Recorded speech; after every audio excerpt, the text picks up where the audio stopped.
What's up guys, welcome to Munchkins Gaming, where we take your gaming to the next level. This is Munchkins logging in to bring you another Dissidia Final Fantasy Opera Omnia video, and welcome back to another video guide. In today's video, we are going to take a look at the latest raid boss beatback challenge, Lure of the Lush. This is going to be obviously on the Lufenia plus fight, and before we do start, like and subscribe if you haven't already. It does help the channel and I would really appreciate it. And now without further ado, let's start this video.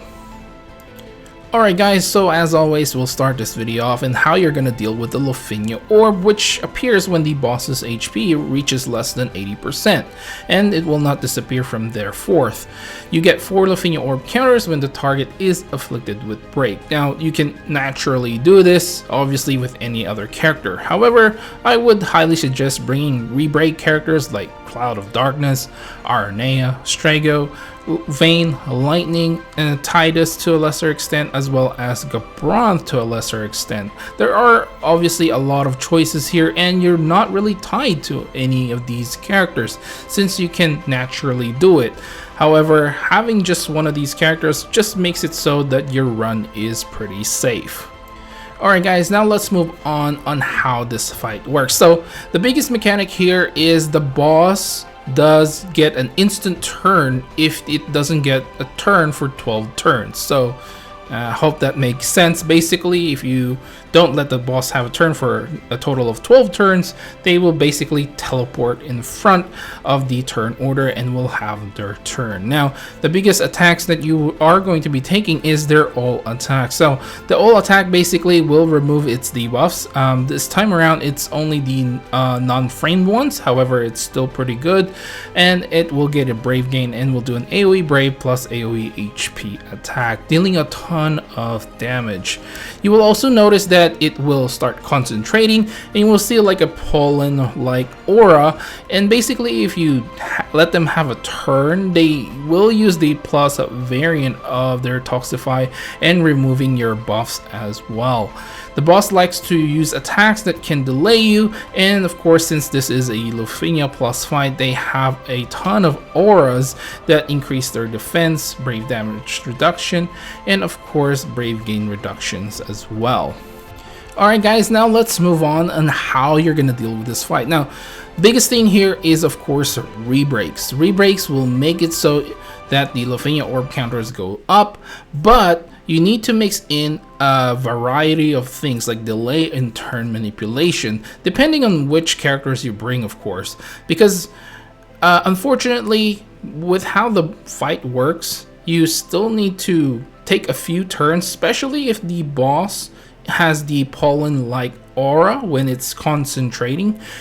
Basically, you need to have a few turns before it disappears, and if you can turn manipulate yourself in those situations or even delay, then you should be able to make sure that the boss doesn't have that aura when it has its turn. So a little bit of a mixed bag when you want them to have a turn and maybe not have them a turn this time around. So it's a bit of a juggle. However, it is quite manageable. There are a few things that will make it so it's much more manageable for you. First of all, Setzer is still a valuable character. You can ignore all the brave damage reductions. Debuffs will make it so you can do a ton more brave damage and of course more HP damage. Heals are obviously very helpful, and that's one way to manage, like, you know, the turn manipulation thing. If the boss does immediately take a turn because you didn't give them a turn for 12 turns, basically you can at least heal through that if you see the all attack. So, and one other thing here that I will mention is there is a way for you to stop them from attacking even though they get a turn, and that character is going to be Agrius. Agrius can inflict a framed confused debuff, which they cannot remove with their Toxify ability. So it's one way for you to manage this if you do have Agrius. It is kind of a little bit of a cheese, however, it's very effective. So next up is off turn damage. Now you only have 50 turns for this one, so it's not a whole lot of turns. So if you have some off turn damage, it definitely helps, and it actually helps with re-breaks as well, because you basically break them in their own turn, therefore making it so that you can break them once again a little bit more quicker. Alright guys, now let's talk about characters to bring. Now obviously there's a lot of characters that you can bring for this particular fight.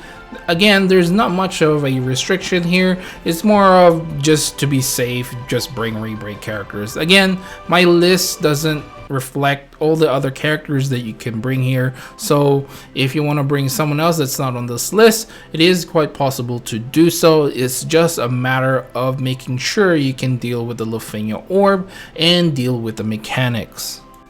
Alright guys, now as for call characters, well, it's really going to depend on how your main team is constructed. I highly suggest bringing Warrior of Light with his LD call. This definitely saves you from the toxified damage. If you're not planning to bring a healer, it can at least save you for that particular attack. Although you still will need to bring some healer calls on top of that, because I just don't think there's any way for you to actually avoid 2 toxified damage with just Warrior of Light's LD calls. So that's just the biggest thing for me. And again, using call characters with debuffs are probably the best thing in order for you to increase the overall damage that you do.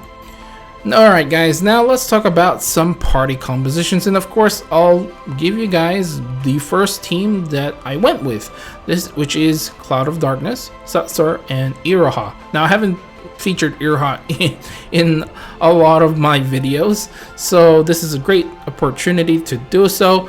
Warrior of Light, Gabranth, and Amidalion for the call team.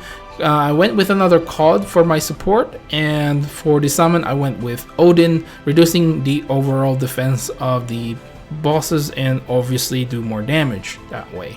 Now this is exactly the same team that I went with in my JP account, and it's still pretty effective. I still managed to do it. There's really not much to say. Iroha is just for heals, Cloud of Darkness to deal with the Lufenia orb, and Satsur is Satsur.